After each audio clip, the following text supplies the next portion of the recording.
BSP की इस चुनावी जनसभा में इकट्ठा हुए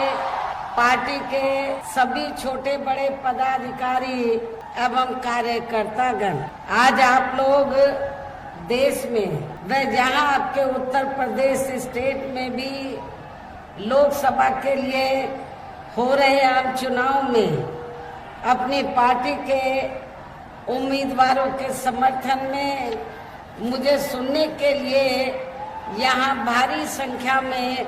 इकट्ठा हुए हैं, तो उसके लिए मैं आप सभी लोगों का हार्दिक दिल से आभार प्रकट करती हूँ। वैसे आप लोगों को ये मालूम है कि हमारी पार्टी कांग्रेस, बीजेपी व अन्य किसी भी विरोधी पार्टी तथा गठबंधन आदि के साथ मिलकर नहीं, बल्कि अकेले ही अपनी पार्टी के बलबूते पर पूरी तैयारी व दमदारी के साथ ये चुनाव लड़ रही है। इसके साथ ही हमने टिकट बंटवारे के मामले में भी सर्व समाज के लोगों को उचित भागीदारी दी है, जिनको कामयाब बनाने के लिए अपनी पार्टी के लोग पूरे जी जान से लगे हैं। आप लोगों को ये मालूम है कि हमने आपके बनारस मंडल में तो सर्व समाज के लोगों को उचित भागीदारी दी है।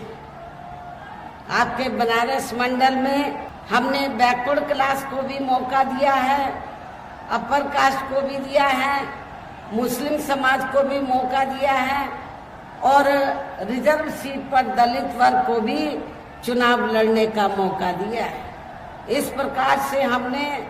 आपके बनारस मंडल में तो सर्व समाज के लोगों को उचित भागीदारी दी है। हालांकि आज आपकी इकट्ठा हुई अपार भीड़ व भीड़ के जबरदस्त जोश को भी देखकर अब मुझे भी काफी हद तक ये भरोसा हो गया है कि पिछली बार की तरह इस बार भी आप लोग अपने प्रदेश से यहाँ लोकसभा चुनाव में अपनी पार्टी का बेहतर रिजल्ट जरूर लाएंगे। इसके लिए अब मैं आप लोगों का ध्यान कुछ जरूरी बातों की तरफ दिलाना चाहती हूँ और इस संबंध में विशेषकर मैं कांग्रेस, बीजेपी व इनके अन्य सभी सहयोगी दलों के बारे में ये कहना चाहूंगी कि आजादी के बाद शुरू में केंद्र व देश के काफी राज्यों में भी ज्यादातर सत्ता जहां कांग्रेस पार्टी के हाथों में ही केंद्रित रही है, किंतु इनकी अधिकांश मामलों में रही गलत नीतियों एवं गलत कार्य प्रणाली आदि की वजह से ही फिर इस पार्टी को केंद्र में काफी राज्यों की भी सत्ता से बाहर होना पड़ा है तथा यही स्थिति इनकी सहयोगी पार्टियों की भी बनी रही है। और आप लोगों को वैसे ये मालूम है कि जब आजादी के बाद यानी कि अंग्रेजों के जाने के बाद केंद्र में देश के ज्यादातर राज्यों में कांग्रेस पार्टी सत्ता में आई और केंद्र में जब पहली सरकार बनी थी कांग्रेस पार्टी की, तो उस पहली सरकार में परम पूज्य बाबा साहब डॉक्टर अंबेडकर लॉ मिनिस्टर थे। तो उस समय बाबा साहब डॉक्टर अंबेडकर ने तो कांग्रेस पार्टी के मुखिया को ये कहा, पंडित जवाहरलाल नेहरू एंड कंपनी के लोगों को ये कहा कि भारतीय संविधान में एससी व एसटी वर्गों को जो सरकारी नौकरियों में जो रिजर्वेशन दिया गया है उसका पूरा लाभ इनको नहीं मिल रहा है, इसका पूरा लाभ मिलना चाहिए। इस मामले में सरकार को सख्त कदम उठाने चाहिए। इतना ही नहीं, बाबा साहब ने ये भी कहा कि भारतीय संविधान में मैंने आर्टिकल 340 की व्यवस्था की है, तो जिसके तहत तो इस देश में एससी व एसटी की तरह तो और भी अति पिछड़े वर्ग के लोग हैं, अति पिछड़े वर्ग के लोग हैं जिनकी सामाजिक, शैक्षणिक और आर्थिक स्थिति SC व ST की तरह दयनीय है। तो बाबा साहब ने उस समय पंडित जवाहरलाल नेहरू को ये कहा कि इनको भी, जो अति पिछड़े वर्ग के लोग हैं,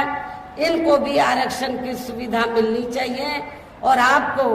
आर्टिकल 340 के तहत कमीशन बैठाकर इनको रिजर्वेशन देना चाहिए। लेकिन कांग्रेस पार्टी की सरकार ने बाबा साहब डॉक्टर अंबेडकर की बात को नहीं माना, जिससे दुखी होकर, और भी कई कारण थे जिससे दुखी होकर फिर परम पूज्य बाबा साहब डॉक्टर अंबेडकर को लॉ मिनिस्ट्री से इस्तीफा देना पड़ा था। लेकिन आज वही कांग्रेस पार्टी के उनके चेले चाटे क्या कहते हैं कि हम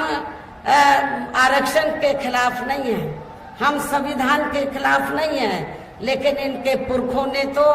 संविधान के खिलाफ जाकर काम किया और रिजर्वेशन का पूरा लाभ आप लोगों को नहीं दिया था, ना कोई कमीशन बैठाया था। ये सब किसी से छिपा नहीं है। लेकिन वोट की खातिर आज उनके जो चेले चाटे हैं या उनके अनुयायी हैं, तो आज वोट की खातिर आरक्षण को लेकर बड़ी बड़ी बातें कर रहे हैं। इस मामले में बीजेपी भी कोई पीछे नहीं है, जबकि इन सभी पार्टियों की नियत, सोच जो है वो रिजर्वेशन के खिलाफ है, और जिसकी वजह से ही फिर हमें बीएसपी बनाने की जरूरत पड़ी। यदि कांग्रेस पार्टी ने शुरू में अपनी जिम्मेवारी को ईमानदारी, निष्ठा से निभाया होता तो हमें बीएसपी बनाने की जरूरत नहीं पड़ती। और इतना ही नहीं, फिर जिसकी वजह से ही फिर पिछले कई वर्षों से बीजेपी व इनके सहयोगी दल केंद्र एवं काफी राज्यों की भी सत्ता में काबिज हो गए हैं। लेकिन इनकी भी ज्यादातर रही जातिवादी, पूंजीवादी, संकीर्ण, सांप्रदायिक व द्वेषपूर्ण नीतियों एवं कार्य प्रणाली आदि से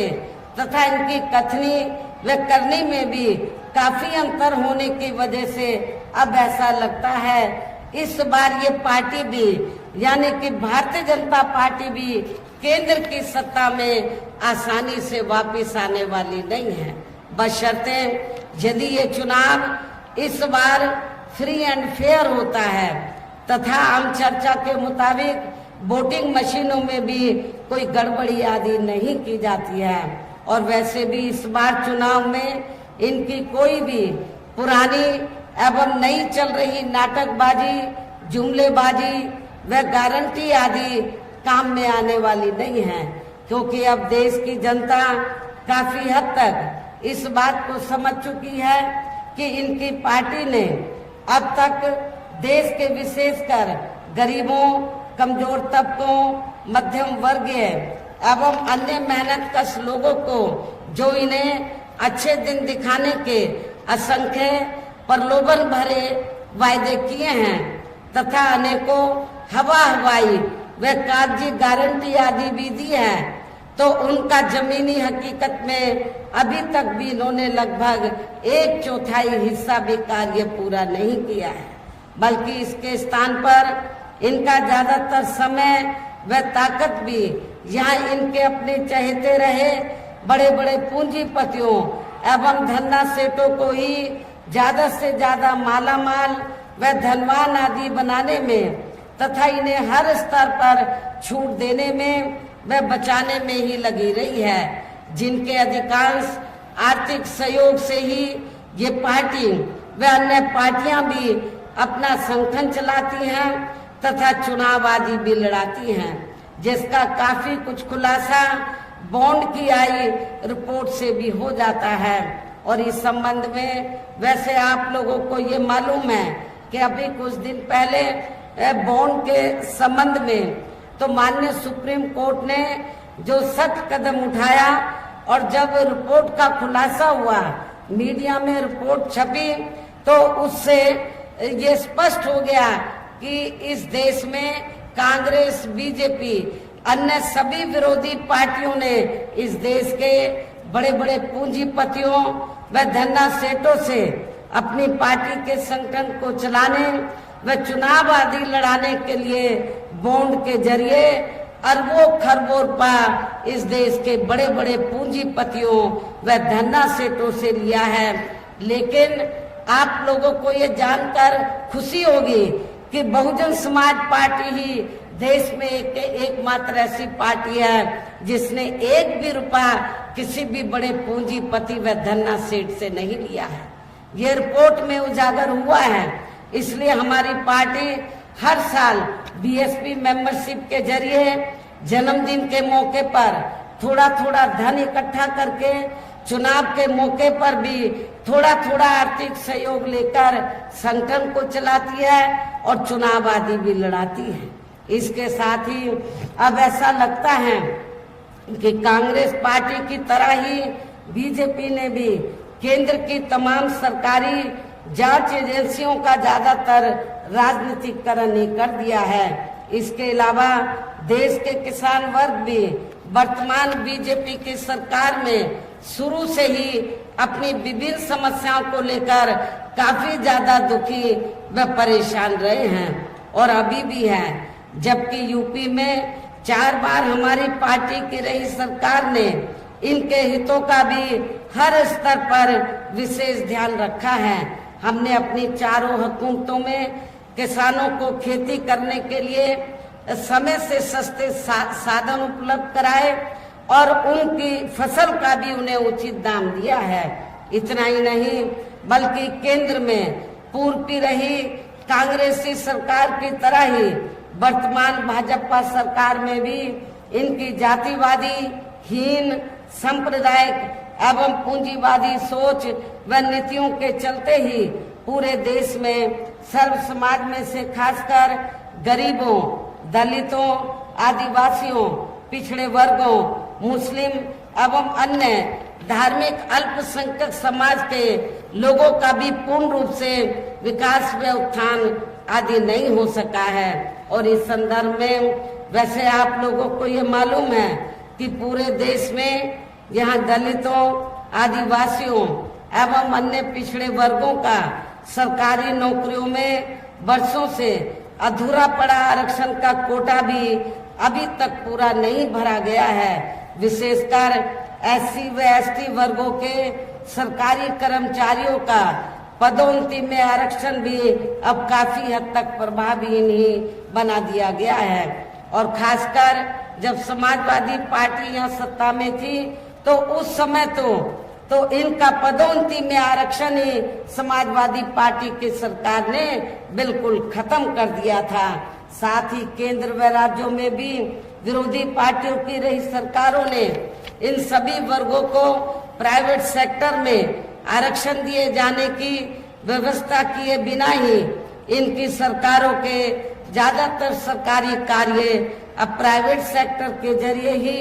इनके बड़े बड़े पूंजीपतियों व धन्ना सेठों आदि को ही दिए जाने के कारण अब इनको पूरे देश में आरक्षण का बहुत कम ही लाभ मिल पा रहा है। इसी प्रकार इनका अन्य और मामलों में भी शोषण व उत्पीड़न आदि होना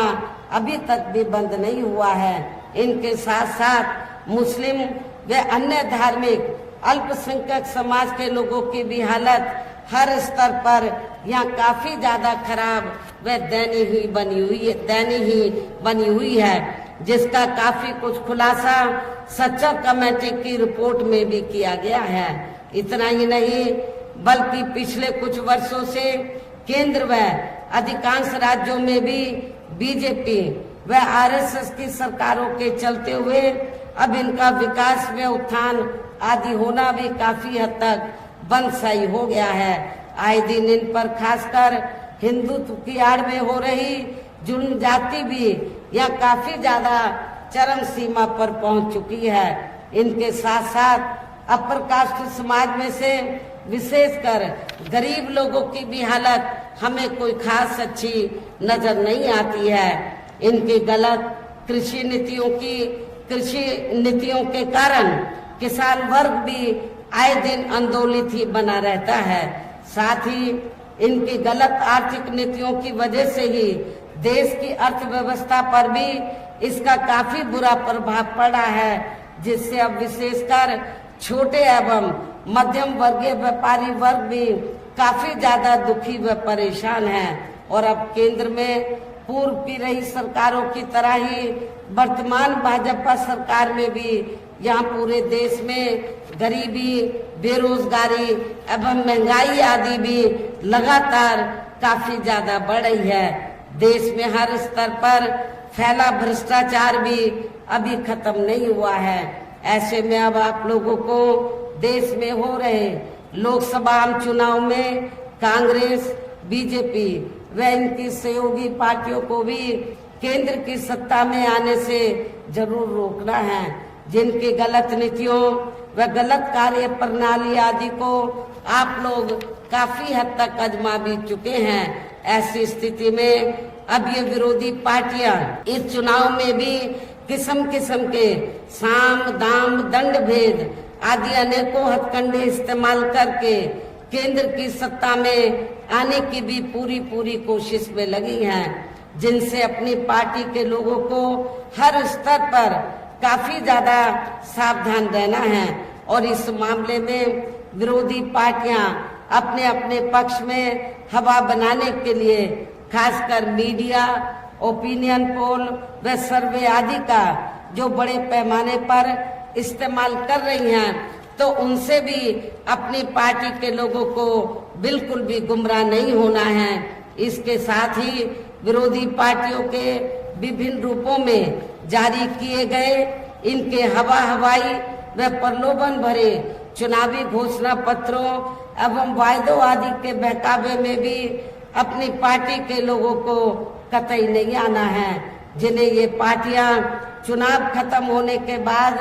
ज्यादातर अमल में नहीं लाती हैं और अब जिन पर से देश की जनता का अधिकांश विश्वास ही उठ गया है। यही खास वजह है कि हमारी पार्टी किसी भी चुनाव में अपनी पार्टी का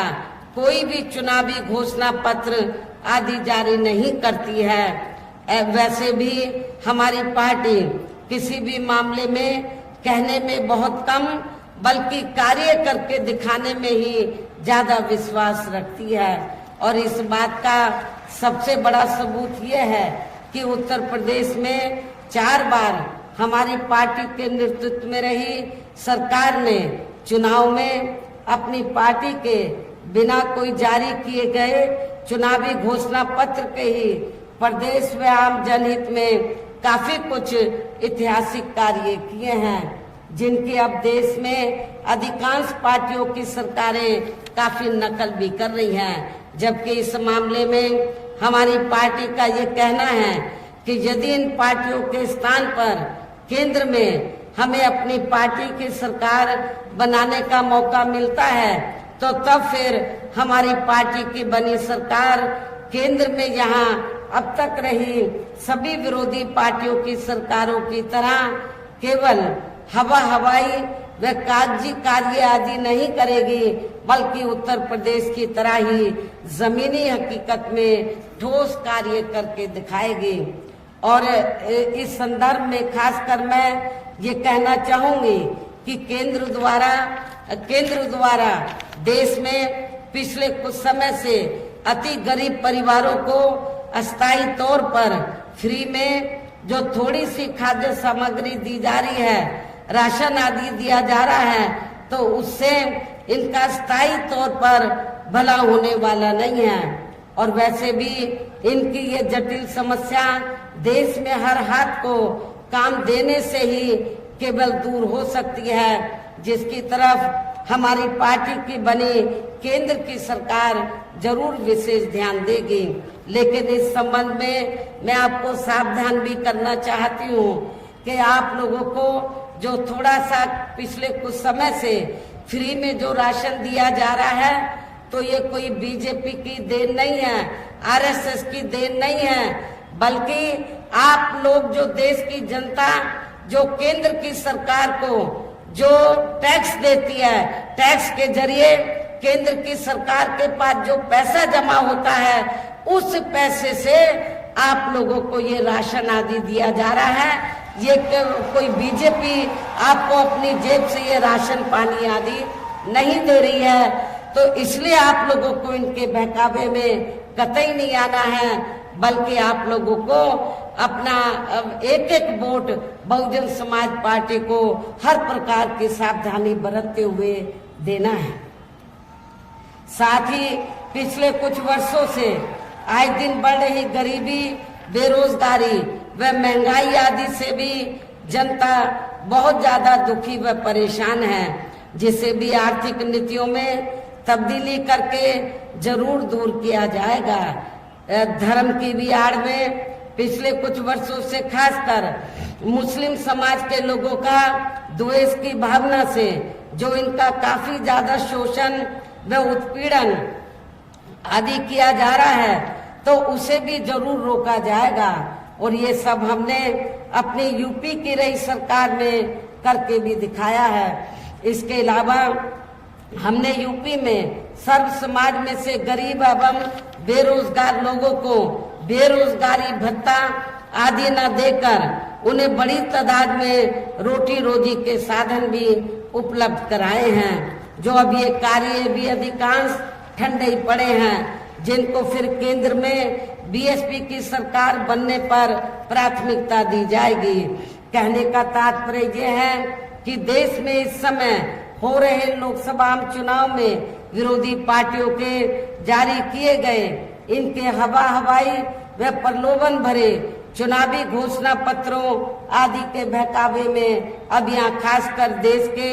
अति गरीबों, मजदूरों, बेरोजगारों एवं अन्य मेहनत कश लोगों को बिल्कुल भी नहीं आना है। और अब इन्हें ऐसी सभी विरोधी पार्टियों को